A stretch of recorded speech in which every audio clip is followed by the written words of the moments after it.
இப்பதான் பக்ரீத் அன்னைக்கு ஆடு வெட்டுறாங்க. ஆனா முன்னாடிதான் பக்ரீத் அன்னைக்கு அவங்க பசங்களை வெட்ட போயிருக்காங்க. உங்களுக்கு தெரியுமா? ஒரு முஸ்லிம் கப்பலுக்கு ரொம்ப நாள குழந்தைய கிடையாது. சோ அதனால அல்லாவால அது அவங்க தள்ளாடுற வயசுல அவங்களுக்கு ஒரு குழந்தை கிடைக்குது. அந்த சந்தோஷம் ரொம்ப நாளைக்கு நினைக்கல. அவங்களோட கனவுல அல்லாஹ் வந்து உன்னோட குழந்தைய எனக்கு அறுத்து பலி கொடுக்கணும்னு சொல்லி கட்டளை இடுறாரு. அந்த குழந்தையோட அப்பா இப்ராஹிம் அலைஹிஸ்ஸலாம் டைரக்டா ஒரு பையன் கிட்ட போயிட்டு எனக்கு இந்த மாதிரி கனவு வருது, என்ன பண்றதுன்னு கேட்டிருக்காரு. அதுக்கு அந்த பையன் சொன்ன ஒரே வார்த்தை, உங்களுக்கு கொடுக்கப்பட்ட கட்டளையை நிறைவேற்றுங்கப்பா.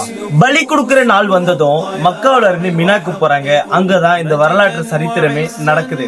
அந்த நபியும் அவரோட பையனை படுக்க வச்சு ஷார்ப்பான கத்தியில ஓங்கி தலையை வெட்டிட்டாரு. ஆனா அந்த பையனுக்கு ஒண்ணுமே ஆகல, கழுத்துல இருந்து ரத்தம் கூட வரல.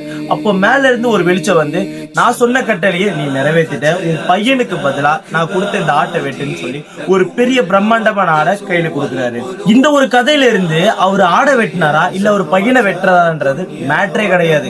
கடவுள் கொடுத்த ட்விஸ்ட் என்னன்னா, நான் படைச்சது மேல உனக்கு ஆசை அதிகமா இல்ல படைச்சவன் ஏன் மேல உனக்கு லாயலிட்டி அதிகமான்றத பாத்திருக்காரு.